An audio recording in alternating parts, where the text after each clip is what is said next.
Hello everyone स्वागत कर YouTube channel Odisha study hub रे। तो देखो पिला माने आज आम आलोचना करबा +3 4th semester political science honours जो तुम मेजर पेपर 9 रही। तो यूनिट ऑलरेडी यूनिट 1 और यूनिट 2 सरी जाइए। तो आज आम यूनिट 3 को देखा जोटा रही मेरी वोल्सटनक्राफ्ट। तो मेरी वोल्सटनक्राफ्ट को जीवनी को आम आज आलोचना करबा। तो जो मैंने चैनल को प्रथम थर चाहते चैनल को सब्सक्राइब करदेव, बेल आइकन प्रेस कर ऑल नोटिफिकेशन ऑन करदेव, जहाँद्वारा परवर्ती वीडियो आप सर्वप्रथम पाइपर।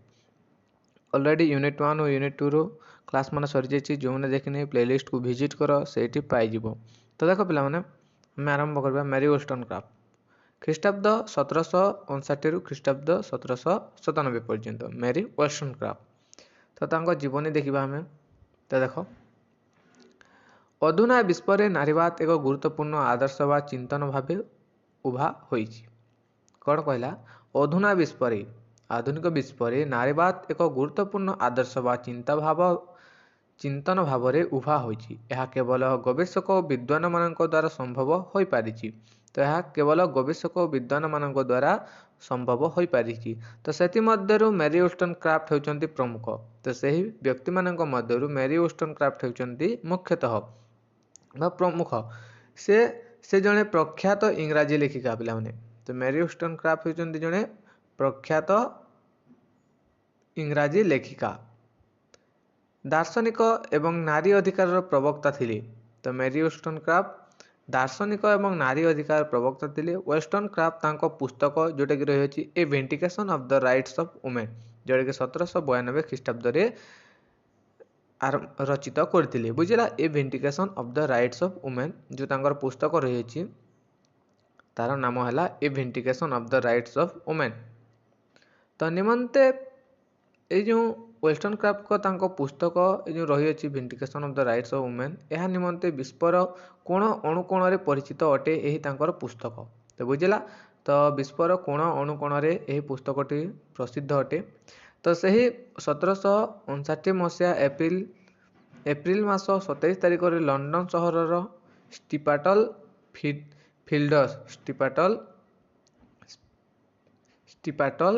फील्ड्स ठारे जन्मग्रहण करते मेरी वोल्सटनक्राफ्ट। तो से एडवर्ड जॉन वोल्सटनक्राफ्ट एवं एलिजाबेथ डिंकर द्वितीय संतान थिले। जदियो तांको परिवार आरंभ भल थिला और आर्थिक दृष्टि सच्छल थिले, किंतु तांकर पिता असफल प्रकल्प गुड़िक अर्थ लगाइबा आर्थिक संकटर सम्मुखीन होइतिले।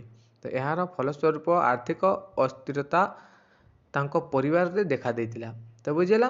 तो देखो मेरी वोल्सटनक्राफ्ट 1759 मसीहा एप्रिल मास 27 तारिख में लंडन सहर में स्टीपाटल फील्ड्स ठारे जन्मग्रहण करथिले। से एडवर्ड जॉन वोल्सटनक्राफ्ट तांको पिता होचंती एडवर्ड जॉन वोल्सटनक्राफ्ट, तांको माता होचंती एलिजाबेथ। बुझला। तो तांकर द्वितीय संतान थिले मेरी वोल्सटनक्राफ्ट। तो तेणु वोल्सटनक्राफ्ट को युवावस्था अन्य स्थान मानकु तांको परिवार स्थानांतरित होइतिला। परिवार रे एपरि दुर्धीन अवस्था होइतिला जे वोल्सटनक्राफ्ट साबालिका हेबा जुगु जो संपत्ति उत्तराधिकारी सूत्र रे पाइतिले ताकू तांको पितांको प्रदान करबा निमंते एक प्रकार बाध्य होइतिला।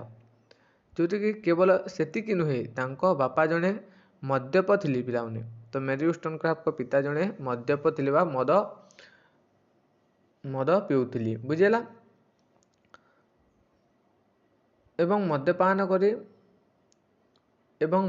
करी तांको मां को बाड़ाउथिले। तो तांको तारुण्य समय रे मेरी वोल्सटनक्राफ्ट निज मां को तांको ठारू सुरक्षा देवा निमंते मां को शोइबा घर दुआरे निकट रे बसी रहुथिले वोल्सटनक्राफ्ट। तो यही घटना सबू एते मात्रा रे प्रभावित करथिला जे सारा जीवन से निजर भगिनी एभेरिना जो तांकर भगिनी रही एभेरिना तो एवं एलिजा एभेरिना और एलिजा को निमंते मातृ प्रति सुरक्षा प्रदान करथिले वोल्सटनक्राफ्ट। उदाहरण 1784 मसीह निज भौणी एलिजा को निज पति और पुत्र को त्याग करी सामाजिक व्यवस्था विरोध में स्वर उत्तोलन करने निमंते मनई पारिथिले। तो देख पिलाने 1784 ମସିହାରେ ନିଜ ଭଉଣୀ ଏଲିଜାକୁ ନିଜ ପତି ଓ ପୁତ୍ରକୁ ତ୍ୟାଗ କରି ସାମାଜିକ ବ୍ୟବସ୍ଥା ବିରୋଧରେ ସ୍ୱର ଉତ୍ତୋଳନ କରିବା ନିମନ୍ତେ ମନେଇ ପାରିଥିଲେ, କିନ୍ତୁ ଏହାର ଫଳ ଓଲଟା ହୋଇଥିଲା ଏବଂ ଏଲିଜାଙ୍କ ଜୀବନ ଅନେକ ମାତ୍ରାରେ କ୍ଷତିଗ୍ରସ୍ତ ହୋଇଥିଲା ଏବଂ ସେ ଦାରିଦ୍ର୍ୟ ଓ ଯନ୍ତ୍ରଣା ଦ୍ୱାରା ଆକ୍ରାନ୍ତ ହୋଇଥିଲା।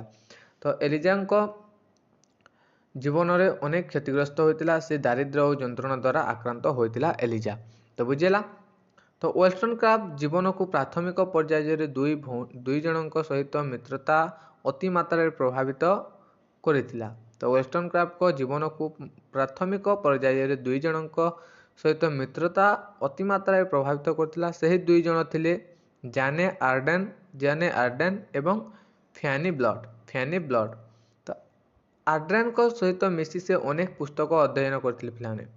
ତ ଜାନେ ଆର୍ଡେନ୍ଙ୍କ ମିଶି ୱୋଲ୍ଷ୍ଟନକ୍ରାଫ୍ଟ ଅନେକ ପୁସ୍ତକ ରଚନା କରିଥିଲେ ଏବଂ ଆର୍ଡେନ୍ଙ୍କ ପିତା ହେଉଛନ୍ତି ଭାଷଣ ଶୁଣୁଥିଲେ। ଆର୍ଡେନ୍ଙ୍କ ପିତାଙ୍କ ଭାଷଣ ଶୁଣୁଥିଲେ ବି ନିଜ ଶୈଳୀରେ ଜଣେ ଦାର୍ଶନିକ ଓ ବୈଜ୍ଞାନିକ ଥିଲେ। ସେ ଆର୍ଡେନ୍ଙ୍କ ପାଇଁ ବୌଦ୍ଧିକ ପରିବେଶରେ ପ୍ରବେଶ କଲେ ଏବଂ ଆଜୀବନ ତାଙ୍କର ଜ୍ଞାନ ପରିଧି କ୍ଷେତ୍ରରେ ଆର୍ଡେନ୍ଙ୍କ ଅବଦାନକୁ ସ୍ୱୀକାର କରିଛନ୍ତି। ତ ତାଙ୍କ ଦ୍ୱାରା ଲିଖିତ ଅନେକ ଚିଠିରୁ ସେ କିପରି ଭାବରେ ଆର୍ଡେନ୍ଙ୍କ ଦ୍ୱାରା ପ୍ରଭାବିତ ହୋଇଥିଲେ ତାହା ଜଣାପଡ଼ିଥାଏ। ତ ବୁଝିଲା। ତ ମେରୀ ୱୋଲ୍ଷ୍ଟନକ୍ରାଫ୍ଟଙ୍କ ଦ୍ୱାରା ଯେଉଁ ଲିଖିତ ଅନେକ ଗୁଡ଼ିଏ ଚିଠି ରହିଅଛି, ସେହି ଚିଠିର ଜଣାପଡ଼େ ଯେ କିପରି ଭାବରେ ସେ ଆର୍ଡେନ୍ଙ୍କ ଦ୍ୱାରା ପ୍ରଭାବିତ ହୋଇଥିଲେ ତାହା ମଧ୍ୟ ସେଥିରେ ଜଣାଯାଇଥାଏ। ତ ତାଙ୍କର ମସ୍ତିଷ୍କକୁ ଜ୍ଞାନୋଦ୍ଦୀପ୍ତ କରିବା ନିମନ୍ତେ ଫ୍ୟାନି ବ୍ଲଡ୍ ମଧ୍ୟ ଅନେକ ମାତ୍ରାରେ ସହାୟକ ହୋଇଥିଲେ। ନାରୀମାନଙ୍କର ଅଭାବ ଅସୁବିଧା ବିଷୟରେ ଚିନ୍ତା କରିବାର ଚିନ୍ତନ କ୍ଷେତ୍ରରେ ସେ ଫ୍ୟାନି ବ୍ଲଡ୍ଙ୍କ ଦ୍ୱାରା ପ୍ରଭାବିତ କରିଥିଲେ। ତ ଦେଖ ପିଲାମାନେ, ଫ୍ୟାନି ବ୍ଲଡ୍ ମଧ୍ୟ ତାଙ୍କ ପାଇଁ ଅନେକ ମାତ୍ରାରେ ସହାୟକ ହୋଇଥିଲେ ୱୋଲ୍ଷ୍ଟନକ୍ରାଫ୍ଟଙ୍କ ସହିତ। ତ ନାରୀମାନଙ୍କ ଅଭାବ ଅସୁବିଧା ବିଷୟରେ ଯେତେବେଳେ ନାରୀମାନଙ୍କ ଅଭାବ ଅସୁବିଧା ଉପରେ ପରିଲକ୍ଷିତ ହୋଇଥିଲେ, ସେତେବେଳେ ଚିନ୍ତା କରିବାର ଚିନ୍ତନ କ୍ଷେତ୍ରରେ ସେ ଫ୍ୟାନି ବ୍ଲଡ୍ଙ୍କ ଦ୍ୱାରା ପ୍ରଭାବିତ ହୋଇଥିଲେ। ତ ନିଜ ଘରୋଇ ଜୀବନ ପ୍ରତି ବୀତସ୍ପୃହ ହୋଇ 1778 ମସିହାରେ ବାଥ୍ ନାମକ ସ୍ଥାନରେ ବସବାସ କରୁଥିବା ସାରାହ ଡାଉସନ୍ ନାମ୍ନୀ ଜଣେ ବିଧବାଙ୍କ ମହିଳା ସହଚର ଭାବରେ କାର୍ଯ୍ୟ ଆରମ୍ଭ କଲେ। କିନ୍ତୁ ସେ ମହିଳା କ୍ଷଣକୋପୀ ସ୍ୱଭାବରୁ ଥିବାରୁ ୱୋଲ୍ଷ୍ଟନକ୍ରାଫ୍ଟ ତାଙ୍କ ସହିତ କାର୍ଯ୍ୟ କରିବାରେ ଅନେକ ସମସ୍ୟାର ସମ୍ମୁଖୀନ ହୋଇଥିଲା। ତ ଦେଖ ପିଲାମାନେ, ଏଠି ଇମ୍ପୋର୍ଟାଣ୍ଟ ନାହିଁ। ତ ଦେଖ 1780 ମସିହାରେ ସେ ସଂଗୃହକୁ ପ୍ରତ୍ୟାବର୍ତ୍ତନ କରି ନିଜ ମାଙ୍କ ସେବା ଯତ୍ନରେ ନିଜକୁ ନିୟୋଜିତ କରିଥିଲେ ମେରୀ ୱୋଲ୍ଷ୍ଟନକ୍ରାଫ୍ଟ। ନିଜ ମାଙ୍କ ମୃତ୍ୟୁ ପରେ ପୁନଶ୍ଚ ସେ ସାରାହ ଡାଉସନ୍ଙ୍କ ନିକଟକୁ ଫେରି ନ ଯାଇ ଫ୍ୟାନି ବ୍ଲଡ୍ଙ୍କ ସହିତ ଗମନ କଲେ ପିଲାମାନେ। ତ 2 ବର୍ଷ ବ୍ଲଡ୍ଙ୍କ ପରିବାର ସହିତ ରହିବା ପରେ ନାରୀବାଦର ବିଭିନ୍ନ ଦିଗକୁ ସେ ଅଧ୍ୟୟନ କରିବାକୁ ଲାଗିଲେ ଏବଂ ଜୀବନ ସାରା ସେହି ପରିବାର ପ୍ରତି ନିଜର କୃତଜ୍ଞତା ଜ୍ଞାପନ କରିଥିଲେ। ତ ମେରୀ ୱୋଲ୍ଷ୍ଟନକ୍ରାଫ୍ଟ ବ୍ଲଡ୍ଙ୍କ ସହିତ ଏକ ଆଦର୍ଶଗତ ଜୀବନ ବିତାଇବାକୁ ଚାହୁଁଥିଲେ, କିନ୍ତୁ ଅର୍ଥନୈତିକ ସମସ୍ୟା ଯୋଗୁଁ ସମ୍ଭବ ହୋଇପାରିନଥିଲା। ତେଣୁ ଗୋଟିଏ ଘର ଭଡ଼ା ସୂତ୍ରରେ ନେଇ ଏକାଠି ରହିବାର ସ୍ୱପ୍ନ ସେମାନଙ୍କ ଚୁରମାର ହୋଇଗଲା। ଉଭୟେ ମିଶି ଏକ ବିଦ୍ୟାଳୟ ପ୍ରତିଷ୍ଠା କରିଥିଲେ। କିନ୍ତୁ ବ୍ଲଡ୍ଙ୍କ ବିବାହ ପରେ ଯେତେବେଳେ ସେ ଗର୍ଭଧାରଣ କଲେ, ତାଙ୍କର ସ୍ୱାସ୍ଥ୍ୟରେ ଅବନତି ଦେଖାଦେଇଥିଲା। ତେଣୁ ବ୍ଲଡ୍ଙ୍କ ଯତ୍ନ ନେବା ନିମନ୍ତେ ୱୋଲ୍ଷ୍ଟନକ୍ରାଫ୍ଟ ବିଦ୍ୟାଳୟ ତ୍ୟାଗ କଲେ। ପରବର୍ତ୍ତୀ ସମୟରେ ବ୍ଲଡ୍ଙ୍କ ମୃତ୍ୟୁ ତାଙ୍କ ମନରେ ଗଭୀର ରେଖାପାତ କରିଥିଲା ଏବଂ ଏହି ଦୁଃଖଦ ଘଟଣା ଦ୍ୱାରା ପ୍ରଭାବିତ ହୋଇ ସେ ତାଙ୍କର ପ୍ରଥମ ଉପନ୍ୟାସ, ଯେଉଁଟାକି ମେରୀ ଏ ଫିକ୍ସନ୍ 1788 ମସିହାରେ ଖ୍ରୀଷ୍ଟାବ୍ଦରେ ରଚନା କରିଥିଲେ। ବୁଝିଲା। ତ ଦେଖ 1779 ମସିହା ଅଗଷ୍ଟ 30 ତାରିଖରେ ୱୋଲ୍ଷ୍ଟନକ୍ରାଫ୍ଟ ନିଜର ଦ୍ୱିତୀୟ କନ୍ୟା ସନ୍ତାନକୁ ଜନ୍ମ ଦେଇଥିଲେ। ତାଙ୍କର ନିଜର ଦ୍ୱିତୀୟ କନ୍ୟା ସନ୍ତାନ ଗୋଟିଏକୁ ଜନ୍ମ ଦେଇଥିଲେ। ଯଦିଓ ପ୍ରସବ ସାଧାରଣ ଜଣାପଡ଼ୁଥିଲା, କିନ୍ତୁ ବାସ୍ତବରେ ତାହା ନ ହୋଇ ପ୍ରସବ ସମୟରେ ଶିଶୁ ଶରୀର ନିକଟକୁ ଯାଉଥିବା ଖାଦ୍ୟ ନଳୀ, ଯାହା ନାଭି ସହିତ ସମ୍ପୃକ୍ତ ଥିବା ଫାଟିଯାଇଥିବାରୁ ସଂକ୍ରମଣ ହୋଇଥିଲା। ଏହା ଅଷ୍ଟାଦଶ ଶତାବ୍ଦୀରେ ବ୍ୟାପକ ଭାବରେ ଚାଲୁଥିଲା। ତ ଅନେକ ଦିନର ଯନ୍ତ୍ରଣା ସହିବା ପରେ ସେପ୍ଟେମ୍ବର 10 ତାରିଖରେ ସେପ୍ଟିସୋମିଆ ରୋଗରେ ଆକ୍ରାନ୍ତ ହୋଇ ସେ ଇହଲୀଳା ତ୍ୟାଗ କରିଥିଲେ। ତ ଦେଖ ପିଲାମାନେ, ମେରୀ ୱୋଲ୍ଷ୍ଟନକ୍ରାଫ୍ଟ ଅନେକ ଦିନର ଯନ୍ତ୍ରଣା ସହିବା ପରେ ସେପ୍ଟେମ୍ବର 10 ତାରିଖରେ ସେପ୍ଟିସିମିଆ ରୋଗରେ ଆକ୍ରାନ୍ତ ହୋଇ ସେ ଇହଲୀଳା ତ୍ୟାଗ କରିଥିଲେ। ଏଥିରେ ଗଡୱିନ୍ ସମ୍ପୂର୍ଣ୍ଣ ଭାଙ୍ଗି ପଡ଼ିଥିଲେ ଏବଂ ନିଜ ବନ୍ଧୁ ଥୋମାସ୍ ହୋଲକ୍ରାଫ୍ଟଙ୍କୁ ଏକ ପତ୍ରରେ ଲେଖିଥିଲେ, ମୁଁ ଦୃଢ଼ ଭାବେ ବିଶ୍ୱାସ କରୁଛି ଯେ ତାଙ୍କ ପରି ବିଶ୍ୱରେ ଆଉ କେହି ନାହାନ୍ତି। ତ ଦେଖ ପିଲାମାନେ, ଯେତେବେଳେ ମେରି ୱୋଷ୍ଟନକ୍ରାଫ୍ଟ ସେହି ଯନ୍ତ୍ରଣା ସହିବା ପରେ ସେପ୍ଟେମ୍ବର 10 ତାରିଖରେ ଯେଉଁ ସେପ୍ଟିସିମିଆ ରୋଗରେ ଆକ୍ରାନ୍ତ ହୋଇ ଇହଲୀଳା ତ୍ୟାଗ କରିଥିଲେ, ଏଥିରେ ଗଡୱିନ୍ ସମ୍ପୂର୍ଣ୍ଣ ଭାବରେ ଭାଙ୍ଗି ପଡ଼ିଥିଲେ ଏବଂ ନିଜ ବନ୍ଧୁ ଥୋମାସ୍ ହୋଲକ୍ରାଫ୍ଟଙ୍କୁ ଏକ ପତ୍ରରେ ଲେଖିଥିଲେ ଯେ ମୁଁ ଦୃଢ଼ ଭାବରେ ବିଶ୍ୱାସ କରୁଛି ଯେ ତାଙ୍କ ପରି ବିଶ୍ୱରେ ଆଉ କେହି ନାହାନ୍ତି ବୋଲି ସେ କହିଥିଲେ। ତ ମୁଁ ଅନୁଭୂତିରୁ ଜାଣୁଛି ଯେ ଆମେ ପରସ୍ପରକୁ ଖୁସିରେ ରଖିବାକୁ ଜନ୍ମ ହୋଇଥିଲୁ। ମୋର ଏଥିରେ ତିଳେମାତ୍ର ସନ୍ଦେହ ନାହିଁ ଯେ ମୁଁ ଆଉ ପୁନଶ୍ଚ ଖୁସି କ'ଣ ଜାଣିପାରିବି ନାହିଁ। ତ ଏହା ସେ କହିଥିଲେ।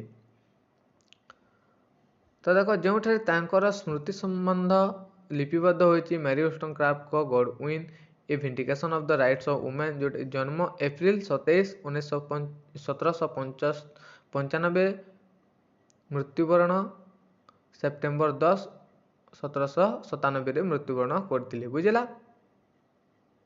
ତ ଦେଖ ଏଇଟା ରହିଅଛି ମୁଖ୍ୟ ଲେଖନୀ ଗୁଡ଼ିକ ମେରି ୱୋଷ୍ଟନକ୍ରାଫ୍ଟଙ୍କ। ତ ମେରି ୱୋଷ୍ଟନକ୍ରାଫ୍ଟ ନିଜର ସ୍ୱଳ୍ପ ଜୀବନକାଳ ମଧ୍ୟରେ ଅନେକ କାଳଜୟୀ ପୁସ୍ତକମାନେ ରଚନା କରିଛନ୍ତି। ତ ସେ ରଚନା ଗୁଡ଼ିକ ହେଉଛି, ଦେଖ, ପ୍ରଥମେ ହେଉଛି a vindication of the rights of women, ଯେଉଁଟାକି 1790 ମସିହାରେ ରଚନା କରାଯାଇଥିଲା। ନେକ୍ସଟ ରହିଛି ତୁମର third of the education of daughter, ଯେଉଁଟାକି 1787 ମସିହାରେ ହୋଇଥିଲା। ନେକ୍ସଟ ରହିଛି original story from real life, ଯେଉଁଠି 1788 ଖ୍ରୀଷ୍ଟାବ୍ଦରେ ହୋଇଥିଲା। The vindication of the rights of women, ଯେଉଁଠି 1792 ADରେ ହୋଇଥିଲା। ନେକ୍ସଟ ରହିଛି ମେରି ଏ ଫିକ୍ସନ୍, 1788ରେ। ନେକ୍ସଟ ରହିଛି Maria or the wrong of women. ବୁଝିଲା? ନେକ୍ସଟ ରହିଛି letters retain in Sweden, Norway and Denmark. ଏଇଟା ସବୁ ରହିଅଛି। ତ ବୁଝିଲା?